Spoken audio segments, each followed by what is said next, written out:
All right, I'm Mike McNamara. I'm from the Park Forest Police Department. Now, first of all, let me start off. We're going to talk about DUI today. Anybody here know me? No. Do I know any of you guys? No. So if I use you guys, if I say you're a drunk, you're a drunk, you're a drunk, because we're talking about DUI and I'm going to be using examples, it's just an example. I was at a school that I'm not going to name, Elgin Larkin. When I got done with the class, the teacher brought up a girl and she said, the girl said, you called me a drunk. I said, well, yeah, I call a lot of people drunks because I'm using you as examples. And she goes, but you said I was a drunk. I said, yeah, a lot of different people I said were drunks because I was using you as examples. She says, you called me a drunk. I go, I'm sorry, I didn't mean it. So if I call you guys a drunk, it's only being used as an example, except you really do look like one. All right, anyway, we're going to talk about DUI. You're the one that looks at, not me. All right, we're going to talk about DUI. We're going to talk about the court processes. We're also going to talk about what happens if you get arrested for DUI. Let me ask you some basic questions here first. And I want an answer. There is no right or wrong answer, but I want you to give me a reason why you say the thing that you feel. Not because it's the Constitution says. Come up with a reason, starting from the beginning. If you're drunk, should you be driving? No. If you're drunk and driving, should you be arrested? If you're drunk and you're driving and you're arrested and you don't have money for an attorney, should everybody else's tax dollars in the classroom be used to pay for your attorney because you can't afford one? No. If you say no, tell me why. Somebody. Why do you say no? Me? Yes. Fair. Well, what's not fair? Just explain a little bit. Everyone's paying so that this person can't afford his own lawyer. Okay. And they can do anything wrong. Okay, you're exactly right. I mean, there's no right or wrong answer. Anybody here say yes? I say yes. I've made more than 500 DUI arrests. I'm the guy that arrests drunks. Why would I say yes? Here's why. Am I always going to be right? I stopped an old man driving one time. Old meaning he was older than me, so he was near death. Bounced up. That was a joke. Start laughing. All right, he bounced off the curb 3 times in 1 block. Got him out, gave him the street test, and you're going to see the street test in a few minutes. He failed everything. So I arrested him, charged him with a DUI. He took the breath test. What do you think his breath test was? 0. So I had him take a blood test to see what drugs were in his system. What drugs do you think were in his system? None. What was his problem? Well, your problem's you're old? Why? You're old. Go die. You know. What do you go to grandma and grandpa? Go die. We need the room. No. But what happens sometimes when you get old? What can happen with you? Pardon? Blind. Blind? Didn't see the white cane, did you? He had Alzheimer's. Should this guy have a chance of going to jail because he's got Alzheimer's? No. Should he be driving? No. What happened in court was they threw out my DUI case, which was right, but he also lost his license. And that's called for the greater good. It may be difficult for people like that, but then again, it's going to be safer. So keep that in mind. So before we get into the legal process, you have to know what the law is. What's legally drunk in every state? 0.08. Can you look at somebody and say they're drunk? No. No, not at all. You've never been to a party, a guy comes up to you and goes, hey, how you doing? Whoa. Whoa. I said, hi, what's your name? What is your name? Okay. Are you starting to think now that I'm drunk? You should go, yeah. I get arrested. I go to court. My defense in court was I merely asked her what her name was. So there's got to be a better way of showing how much alcohol is in the body. What are the 3 body fluids that show alcohol? Anybody know that yet? Blood, urine, what's the 3rd one? Sweat. Not what? Sweat? Here, there you go. There you go. There's your test. Breath. Out of those 3, what do you think is the most accurate? Breath. Blood. What is the least accurate? Breath. Urine. Why? Because I had a 6-pack. I'll give you that test in a heartbeat. No. Breath is the least accurate. What is the most likely the cops will ask you to take? Breath. Yeah, that doesn't seem to make sense. But here's why. I ask, what's your first name?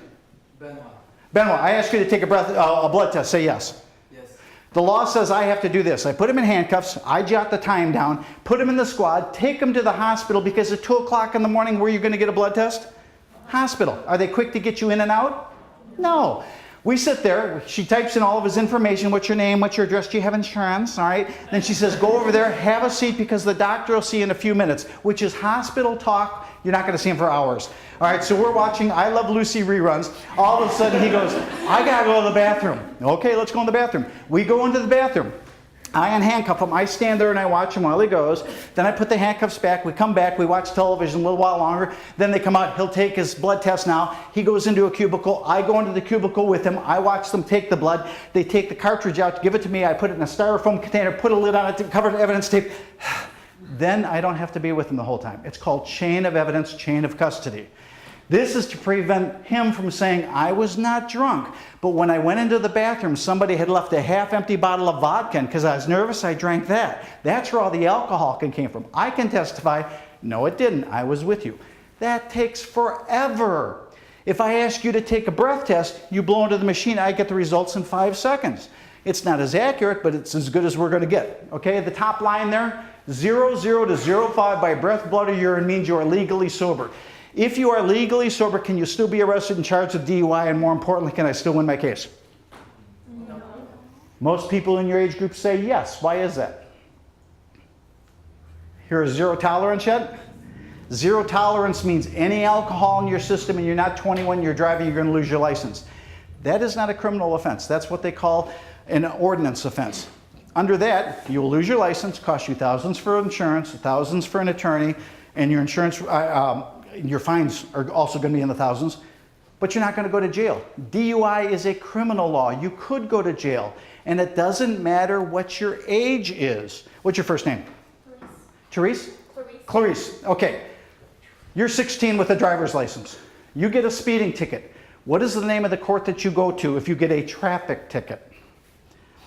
Traffic ticket, name of the court. Traffic, very good. Traffic court. Okay. Is it, stuff. All right. Is it juvenile traffic court?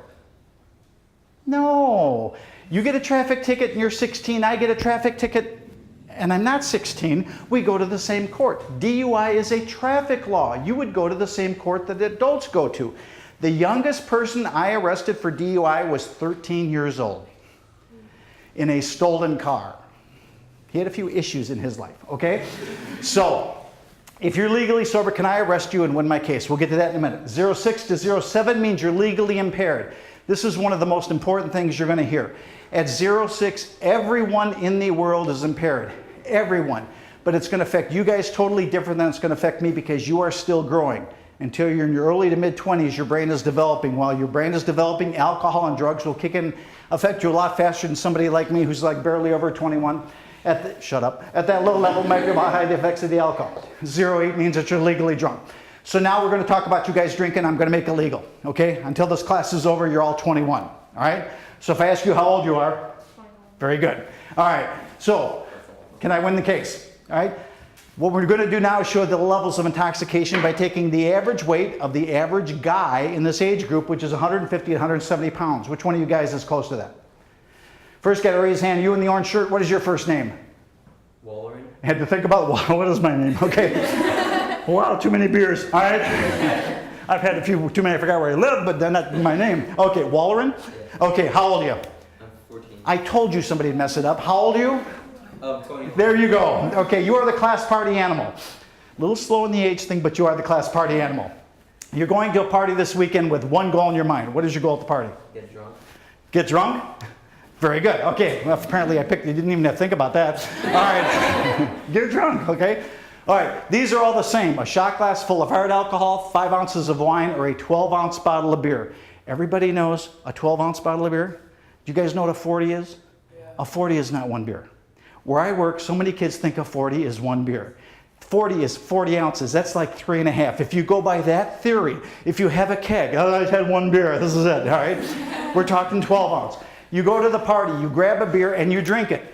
All right? When the alcohol goes from your stomach into your bloodstream, your blood alcohol is 0.025. Could he now be arrested for DUI? No. Why not? He's sober. No, because he's what? Sober. He's sober, okay? So he has a second beer. Brings him up to here. What about now? He's sober still. Okay, what are you going to do about that? Nothing yet. Well, I'm not going to keep. Wait. What was your goal at the party? Oh, get drunk, right? There, thank you very much. I can just see after, I'm done, okay. What's your goal? I'm done drinking. Bowl, all right? So what are you going to do? Keep drinking. Thank you very much. Okay, now you have a third beer. Gets into your bloodstream, your blood alcohol is 0.075. How do you feel now? Tipsy.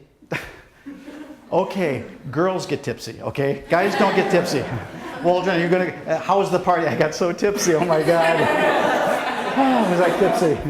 Guys get buzzed, girls get tipsy. Let's get the terminology straight. Is he drunk though? No, you're not drunk until you hit this number. But once you hit this number, you are automatically, by law, considered drunk. You're automatically, by law, considered a danger. He's in the impaired range. This is what one beer difference did. When you're impaired, remember this, it's going to come back in a few minutes. When you're impaired, I can arrest you when you're impaired, but to win my case, I have to show that you are. So physically impaired, you're a danger. All right, so Waldron has one more beer. All right, brings him up to here. Now, if I caught you driving down the street, would I win my case in court? Yes, because you're well over the legal limit. Okay, now you're going home. Here's why you're going home now. Okay, you're 21. You wanted to get drunk, and drunk you got. You're going home early because you got to get up early tomorrow to go to work. Overtime, double time and a half. You're saving up for a new car. You want that money, all right? How you getting home tonight? Taxi. How'd you get there? You drove your car. Okay, you're gonna leave your car there? It'd be good, I'll see you tomorrow. No. This is called not planning ahead. You drove your car, so you're gonna take your car home. All right, it's called a bad life choice. As you're leaving the car, now guys think like typical guys here. Girls don't try to think like guys unless you drop your IQ about 30 points. All right? As you're leaving the party, the girl of your dreams walks in, looks at you, goes, oh my God, you're not leaving, are you? I wanted to talk to her for a while. Guys, stay or go. What's he gonna do? He's gonna go? Okay, candidate for the priesthood. All right, what's he gonna do? He's gonna stay. Now he's gonna go back in. His goal was to get drunk. Now he wants to get sober so he can let her go, look at her and go, hey, how you doing? And not ever hear, hi, fine, okay? Let me ask you this question. Do you want her to drink? No. Oh yeah. Okay, your wingman comes through on this one. Yes, you do, all right? Candy's dandy, but liquor's quicker. All right? So you're not going to let her drink by herself, so you grab one beer and you sip it the entire hour. You keep giving her other beers, so she's catching up. So in the next hour, instead of 4 beers, you have 1. Things are going so well, you stay another hour and you have 1 more beer. Yeah, I fell down, okay? Boy, this carpet's nice. All right. How long does it take your body to burn 1 beer out of your system? Anyone? Well, then he's got a 2-day drunk going. You see him this time tomorrow. Hey, how's it going? How's it going? Good. That was a hell of a party.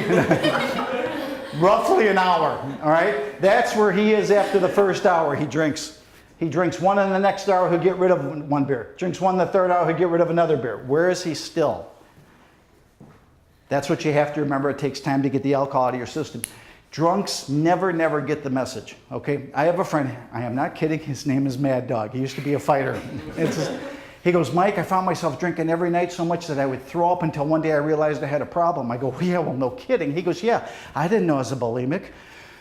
All right, now, Alice, I get a call of a loud party.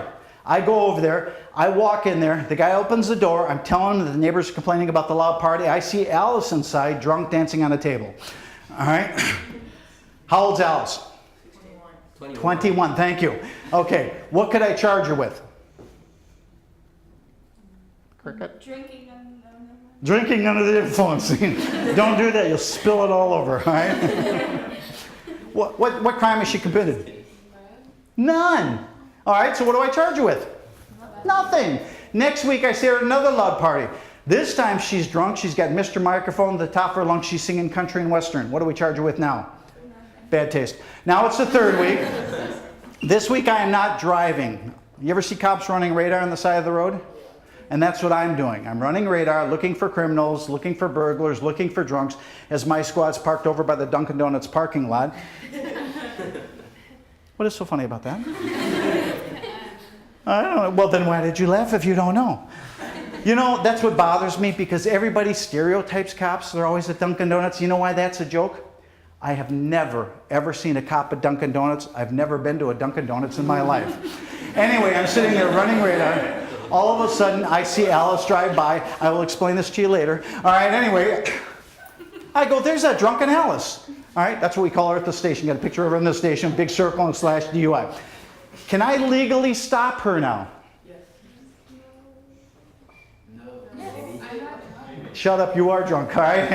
Everybody else is going to prove that you're drunk. They're actually going to be your defense attorney. I'm going to prove that you're drunk, I hope. What's the two-word legal phrase I need to stop anybody? Anybody know? That would be a lot more than 2 words, okay? It's called probable cause. Probable cause, I think a crime has been committed or some offense has been committed. Most often than not, drunks will get arrested for a traffic violation. What do you think is the #1 traffic violation in the world? Speeding. How many people speed at one time or another? Everyone. Except the cops. We wouldn't do it. It's against the law. All right. Anyway, shut up. I stop her for speeding. Now, these are true stories. I may change the name of the place. I may combine them, but these have all happened to me. I made more than 500 DUI arrests, and at one time or another, all these have happened to me. You're going to be her defense attorney. Everybody else. You're going to try to convince the judge that what she did was not because she was drunk. I walk up to her, I ask her for her driver's license, and she gives me her French school, high school ID. All right? There are 2 problems with that. What is the first problem? She's in high school. Yeah, she's 21, still in high school. She's obviously a little on the slow side. All right? Ask her why you're still in high school. She goes, oh my God, it's so easy. I love prom. 7 of them. All right? Okay. What is the other problem? It's not. She's French? Oh, you are drunk in French. You are in trouble. You had me worried. I thought you were drunk in Irish. All right? No, it's not a driver's license. So I can now arrest her for DUI, right? No. Why not? You don't have proof. Wait a minute. What is proof that you're drunk? Test. What test? Breath, blood, and urine. Can I force you to give me those tests? No. So then I may never have proof. All right? So I'm going to need more evidence. Because if I go to court with her just based on this, they will toss it out. It's like this. All right? And there's jail time involved for a DUI. When there's jail time involved, I have to find you guilty beyond a reasonable doubt. So I have to show not that she's drunk. I have to show she is so physically impaired it makes her a danger. So I go, step out of your car, man. Out of your car, man. Thank you very much. Okay? Stumbling. Stumble over here. My point. Come on up here. This is what's called the street sobriety test. You'll turn around, you'll face the class so they can see what happens. Put your feet together, heels and toes touching. Okay, put both arms straight out the side, palms up. Palms up, shut your eyes, lean your head back. That's good enough, relax. Okay, I watch them for 10 seconds because what are drunks gonna do? Their fault. Yeah, I had a guy did this one time. I felt like Mike Tyson. You want a piece of me? All right, anyway, go back out in that position. Shut your eyes, take your left index finger, keep your eyes shut. Take your left index finger, touch the tip of your nose. Put your arm back. There you go. Put your arms down. Okay? I had one guy tell me this was the index finger. I don't know if he was just confused or was trying to give me an editorial statement. He said, I just had 1 beer. I said, no, you didn't. I think you had 2. All right, anyway. I had one guy one time that hit his own eyes, started screaming at me. He told me he was now getting a lawyer and sue me. All right? Stand on 1 foot. Count 1, 1,000, 2, 1,000, out loud to 10. Put your leg like this. Out loud to 10. 10.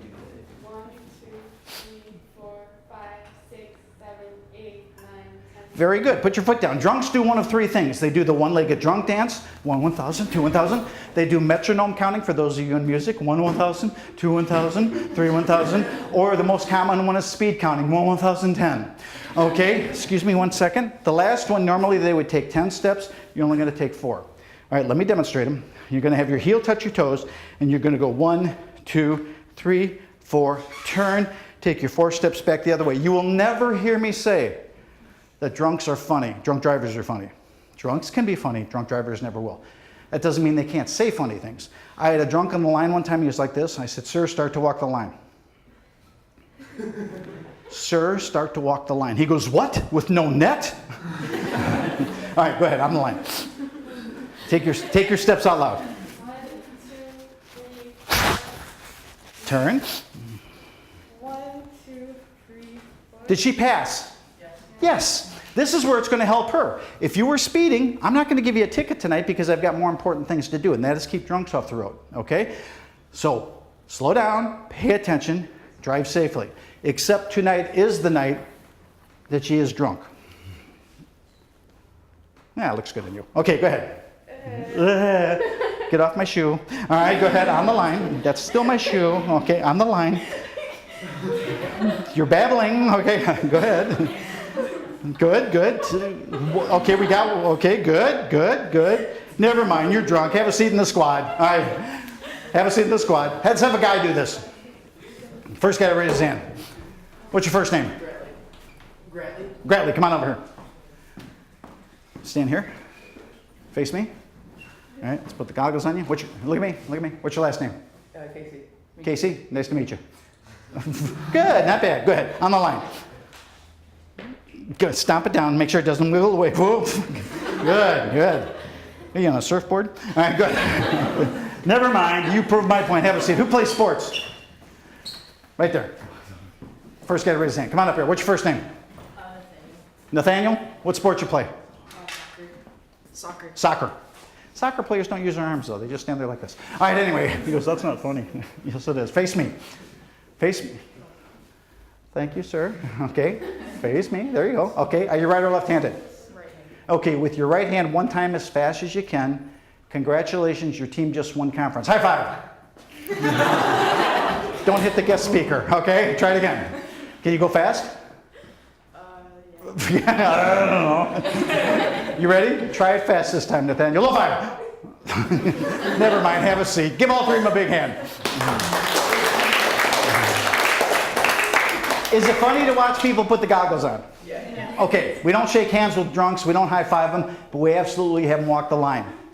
I had a guy that was drunk on the edge of the pavement. You know, on some raised pavement where you have that 4-inch white reflective line? He was on there like this and fell into the ditch. What really made it funny, there's 2 inches of water in the bottom of the ditch. The guy started going, blah, blah, blah, blah, blah. What's not funny about that? You could drown. Who could drown in 2 inches of water? The only way he could drown in 2 inches of water if I had my foot on the back of his head and I took it off, all right? What was he just doing? Driving. This guy can't even stand, but yet he's driving. Okay, what is your first name? Clarice. I knew that, but I forgot. All right, Clarice, how old are you? 21. You're going, 21. I forgot. All right, 21. I stopped Clarice for speeding. Notice the eyes, the slurring, the smell of the alcohol. Get Clarice out of the car, get her the street test. Once she fails the street test, what do I do to her? No, too soon. Put her in the car. If I put you in the car, what's that another name for? Arrest. If you're 21 in Illinois, I cannot ask you to take the breath test until I've arrested you. And that's for your safety. You know, I'm not quite sure. Take the breath test, it's 0.8. Yep, knew it all along, you're under arrest for DUI. Is that fair? No. I have to be sure that I think she's drunk before I give her the breath test. Okay? If you're not 21, yes, I can. That is called zero tolerance. But she's 21. So I take you to the station, I read you a form that says I want you to take a breath test or any other test, because if you don't take it, you're going to lose your license for 12 months. You take it and you're drunk, you lose it for 6 months. You take it and you're not drunk, you won't lose it at all. So what should you do? Take it. She does. And this is her breath test, 0.7. Would you be happy with that, Clarice? Yes. Why? Because it's not a DUI. It is a DUI, but what are you? But I'm 21. Pardon? 21. What's 21? What? Drunk stop? I stop a drunk. He goes, joke's on you. I'm 21. Hold my beer. See you around, cop. No. Age means no. She's impaired. Okay. You're not drunk. You're impaired. Can I win my case if you're impaired?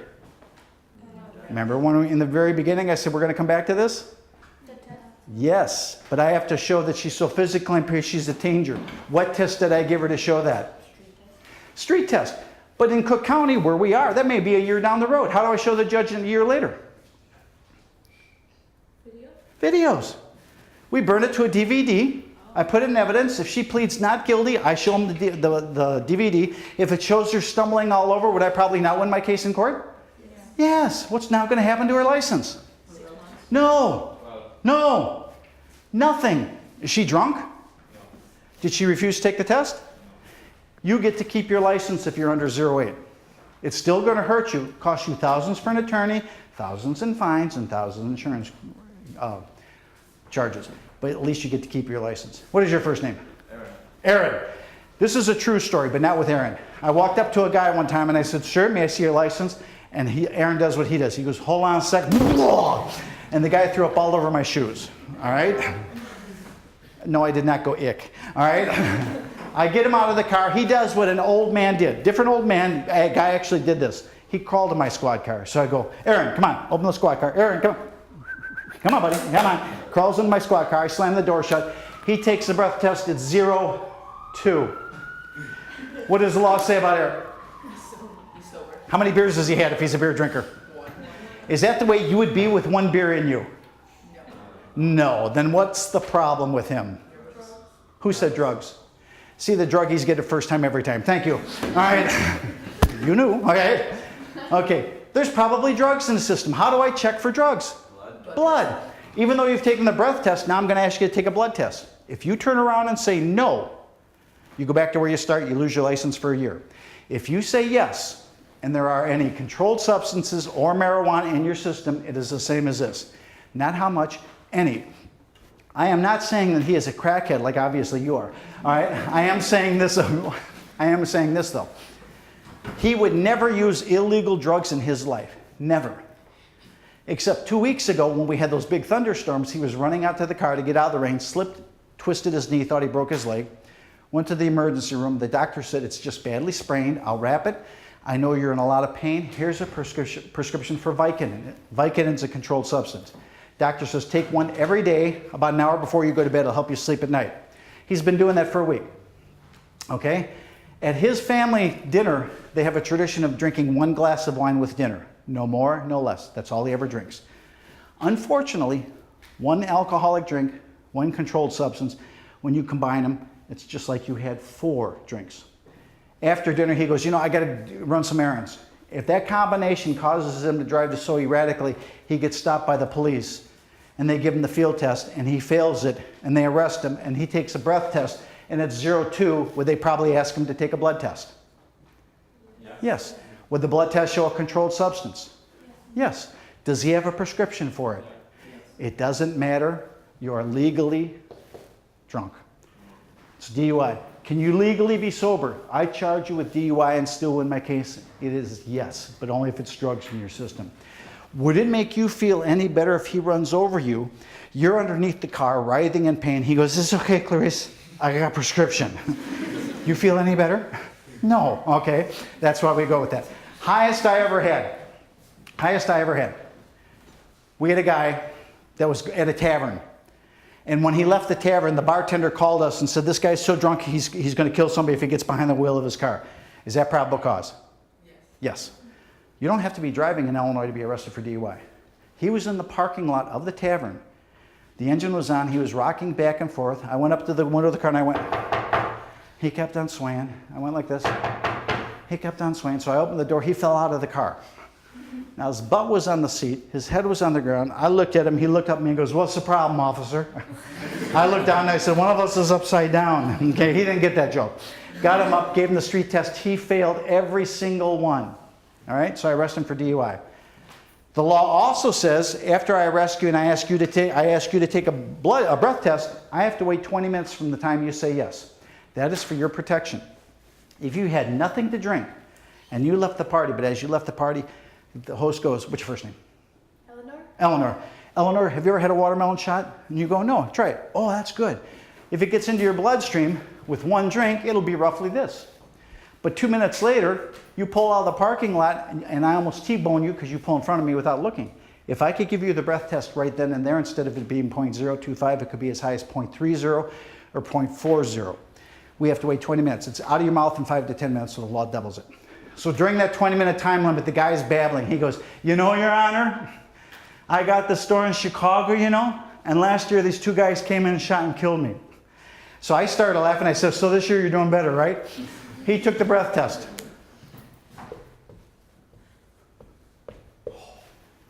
That is legally drunk for you, and you, and you, and you, and a couple of sips from adding you to the list. That guy's almost legally drunk for 5 people. And that was the highest until 2 years after that. There was a carnival in town. Raise your hand, how many have cell phones? Everybody has a cell phone, okay? Woman on a cell phone said, "There's a woman in a white van leaving the carnival. She's so drunk if she gets behind the wheel of the car, she's going to kill somebody," which we're always here. I was the backup officer. My partner stopped her. I backed him up. He gave her the street test. She failed everything. She got arrested. She took the breath test. And it was 0.40. That is legally drunk for 5 people. And in her car, she had her 4-year-old son and her 6-year-old daughter. And her husband came to bond her out, and he bonded her out. He said she's a severe alcoholic and drinks a 1/5 of vodka a day. And you have to understand, people like that are out there.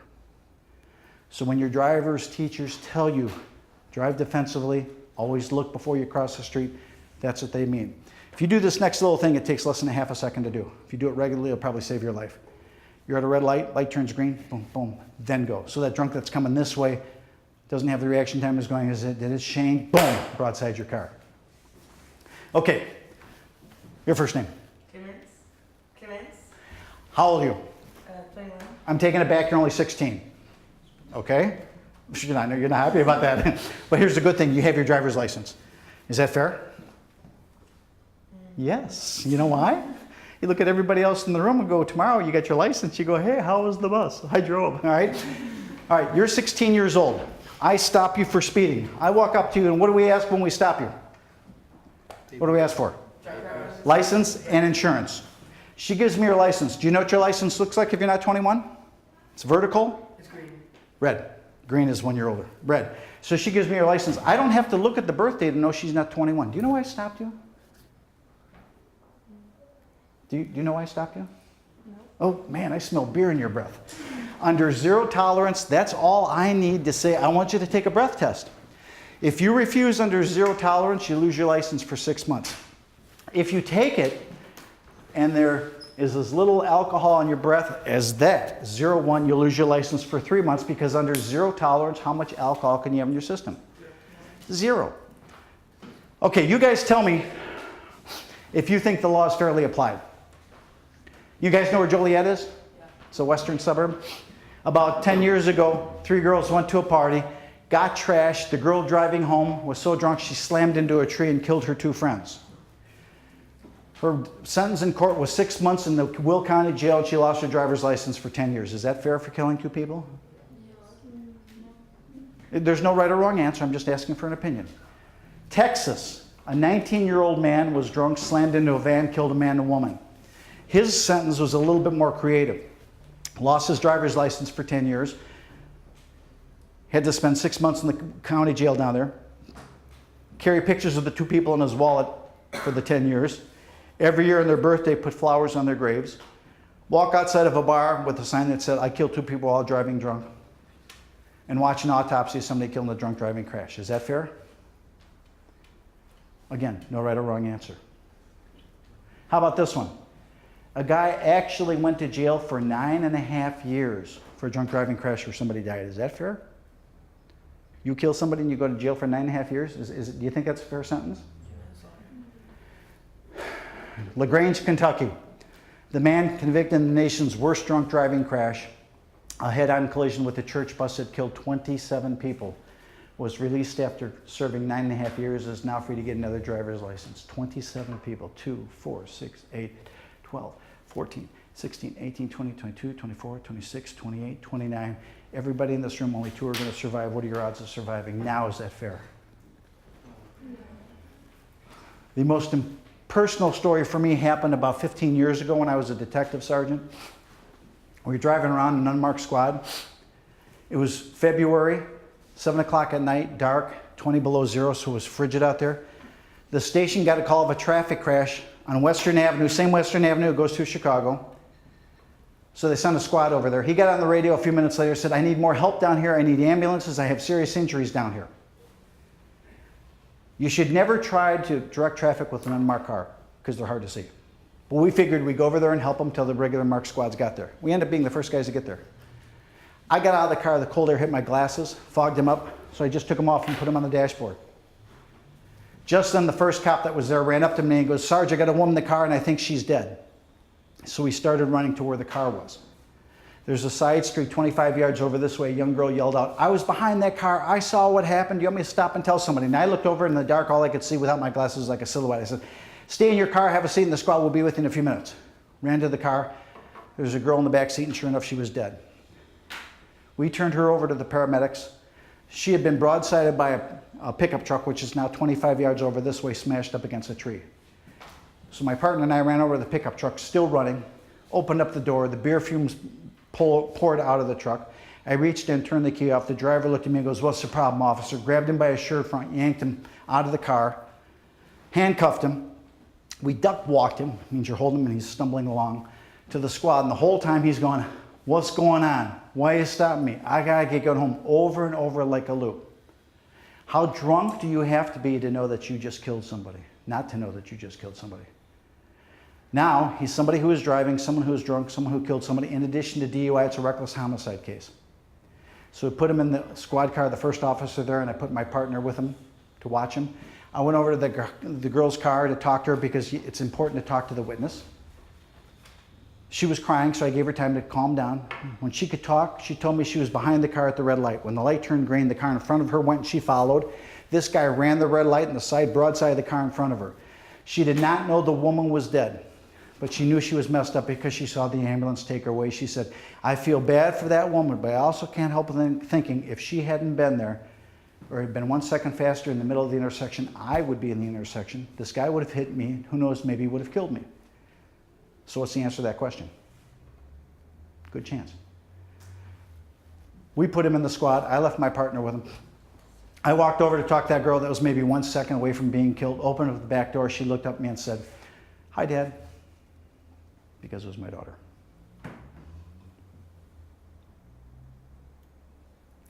One second. 1 second. I remember thanking God one night when I couldn't sleep that my daughter hadn't gotten hurt. And then it hit me that somewhere in some other house, some other father was wondering why his was. And that is the time that I realized drunk drivers are not funny. In Park Forest, this happened about 2 years after that. These two guys were driving along, went out with the intent of getting totally trashed. 25 years old enough to drink. I knew both of them for over 10 years. They were lifelong best friends. And when I hear about people that said they're going to go out and get smashed, my theory is this: fine, go ahead, I don't care. But you better plan ahead, which they didn't. According to the witnesses that we talked to later on, they were so drunk that they staggered to the car. The one kid got in the passenger seat, my neighbor, slammed the door, put his head against the window and passed out. He violated the #1 rule of safety in the car, which is what? He did not put his seatbelt on. Always put your seatbelt on. I don't care if you're backing the car out of the driveway, it's going to keep you alive. His best friend got behind the wheel, did put his seatbelt on, punched it out of the driveway, fishtailed, got 1 mile away from the tavern, went around a curve, lost control, slammed into a tree on the passenger side. His best friend was thrown headfirst into the tree, bounced off the tree, left part of his brains on the tree, landed out of the car. The car bounced off the tree, went across the street, hit a telephone pole, which then snapped and fell right on top of his head. So he was dead. The other kid was alive. They cut him out using the jaws of life, used the knife to cut his seatbelt off, put him in an ambulance, took him to the hospital. He woke up later on in the hospital, spent 2 months in the hospital. When he got out, because he was the driver, he was drunk, and he killed somebody, was charged with reckless homicide and DUI. Now you're his attorney. Do you want to defend this case? Do you think you're going to win? His lawyer certainly didn't think he was going to win, so he did a technique called throwing him on the mercy of the court, which means they're telling the judge, in essence, we're not going to try this case for 2 or 3 days, bringing in witnesses that's not going to make one bit of difference. So we're going to plead him guilty. We're hoping, though, that you show a little mercy on him and don't sentence him to the maximum time in jail, which was 7 years. Now it's 13 years for the same offense. So if he got 6 years or less, then he did his client a favor. He didn't get 6 years in jail, or 3 years, or 1 year. As a matter of fact, he did not get 1 day in jail. He got probation. Probation means you're convicted, in this case, of a homicide, but you don't have to go to jail. So did his lawyer do a good job for him? You know what he told his lawyer? I don't want that. Go back and tell the judge, I want to go to jail. And why would he say that? Yeah, how do you live with that? How do you kill your best friend and not run into his family or friends? And when you do, what are you going to talk to him about? But he got probation. The other kid's mother went to the junkyard, took this picture, gave it to me. She said, I know you give these talks all over. Take a picture of this car my son was in. If you decide that you're going to drink, then you have to understand alcohol and drugs will affect you faster and more dramatically while you are still growing. And if you still decide that you're going to drink, then you have a responsibility that everybody that drinks does, and it doesn't matter what their age is, and that's not to drink and drive. You've got options. If you're going to go to a party, there's alcohol there, and you plan on drinking, before you go, get a designated driver. They don't drink, they drive, and you do it in advance. You don't do it at the party. You'll make it. Flash forward a couple of years. Now you're 21. Now you drive to a party. If you have more than a couple of drinks in less than a couple of hours, you're going to think you're okay because alcohol is a depressant. Easiest way to show this is go to any drunk at any party. You go up to them, are you drunk? What do they all say? Because they honest to God think they're okay. Plan ahead. Call somebody sober to pick you up. Stay overnight. Take a bus. Take a cab. If your friend is drunk, I think you're morally obligated to at least make a phone call to get him a ride home, but don't fight him for the keys. Don't get in the car if somebody's been drinking. You don't know how much they've had to drink. You don't know if they're combining it with drugs, and you don't know if a lot of the alcohol is still in their stomach and hasn't gotten their bloodstream yet. And if it comes down to it, and worse comes to worse, there is nobody else to call. Who could you call to come and get you? Police. Not the police. We'll get you. Who else? The hospital. Pardon? Your parents. Would your parents be mad to get out of bed in the middle of the night to pick you up? Yeah. Yeah, so what? So what? Do you think they're not going to go? Do you think they're going to kill you for that? Do you not think that your parents have a brain and the next morning when they catch up on their sleep, they're going to realize how grateful they are that you had the sense to call them? Parents can get over losing sleep. Can any parent get over this? Call your parents. Because when you lose someone to a drunk, you will never, ever forget that. And if you've never lost somebody to a drunk, thank God hasn't happened to you. But by the time you're my age, guys, kind of focus here. By the time you're my age, the odds of that not happening are slim to none. So I'm going to ask that you make it personal a little bit different way here today. Take a moment and think of the one person in your life that you can discuss anything with. You are so close to this person. They think alike. You act alike. It's not one of those people that you talk to, and when you tell them something, the next thing you know, it's all on Facebook because they don't know how to keep a secret. All right? They're there. You're having a bad day. It's one of those days that I call the day from hell that we all go through from time to time. When you come to school, everybody's on your case, and you just feel that everybody's picking on you. Finally, you get to the point, if one more person says one more thing to me, I'm going to go off on that person. Have you ever felt like that? We all do. But I tell you this, if you go off on that person, you will say things that you can never take back. And you can turn that friendship into an enemy, or at least hurt the relationship for a long time. So you need to talk to this person. Because when you're done talking to this person like you have in the past, just the simple fact that they let you vent is enough. So whoever that person is that you could talk to, boyfriend, girlfriend, best friend, get that person's face in your mind. And just imagine it's a best friend that you see all the time here in school. Talk to him before school. Talk to him in between classes. Talk to him in class. Talk to him in gym. Talk to him at lunch. Talk to him basically all day. School's over. You hang around with him until it's dark. Talking the whole time. Then finally they go home. You go home. You eat dinner. You do your homework. Now because you got to get up early, go back to school, you're like fried. So you go, I got to get some sleep. So you go to bed. But before you can go to sleep, the phone rings and it's them. And they're telling you when they got home, they got a phone call from their boyfriend or girlfriend who dumped them. And they're very upset about that. Should they go to that person's house? Should they move on? What should they do? They've always been there for you. Is this the time you are going to tell them, I'm too tired to talk to you, call me in the morning? Is that what you're going to do? What are you going to do? What happens if it takes an hour? It takes an hour. Because it's not always going to be convenient when people need you and you need people. So at the end of that hour, they're thanking you. They're going, you know, the more I talk, the more I realize we've been having a bad week. This is all going to blow over. I know it is. I know you're tired. Go to sleep. I'll talk to you in the morning. And you go, you sure you're okay? And they go, yeah, I'm fine. Thanks for being there for me. And if you're a girl, you go, I'm always there for you. If you want me to come to your house, I'll come over and we'll talk a little more. If you want to come over here, we'll talk a little more. If you're a guy, you go, shut up. Then you go to sleep. What seems to you like a minute later is your mom shaking you awake and she's crying and she tells you when you went to sleep, the person you were talking to on the phone, remember they had put gas in the car, might as well do it tonight instead of tomorrow morning like they planned. Went to the all-night gas station on Irving Park Road here, passed a bar, a drunk pulled out of the tavern, didn't see their car, broadside their car and killed them. So the person that you're on the phone with just a few minutes ago is now out of your life forever. Are you nice people? Because we all think we're nice, don't we? Are you willing to forgive the drunk? Are you willing to walk up to him and say, I know it's not your fault. I know it's an accident. Come here, you're forgiven. Is that what you want to do? What do you want to do to him? Kill them. Yes, kill them. All right, last story. This time it's both your parents standing next to your bed. They're both crying because you don't know why they're crying because you can't wake up. You got the cobwebs in your head. Did I oversleep? Is it Saturday? Do I have to go to school today?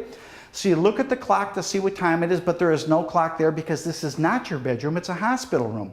So you look back at your parents and you go, what's going on? And they tell you that that drunk, moron, party animal that knew they could drink all night and still drive home safely, the idiot that took that loved one out of your life forever, was you. Which is exactly what he heard when he woke up. Could you live with that? He couldn't either. He killed himself 2 years after this. Are there the holes in the hearts of two family for one instance here? So when you guys get your licenses, follow the law because it's for everybody's safety. Be polite. If you don't know this thing, you're going to learn it very, very fast. People are crazy when they get in their car. There's a huge problem with road rage. If you cut somebody off or you tailgate them, just because you're not paying attention, you see they're getting angry, make eye contact, let them go, sorry. That's usually enough to calm them down. If somebody does that to you and you find yourself getting angry, don't make eye contact. Take a deep breath, let it out. They'll be out of your life in 5 seconds. But the single most important thing for you guys to do today is this, and that's for everybody that cares about you. And that's when you go out there, please, please, please don't drink and drive. Thank you.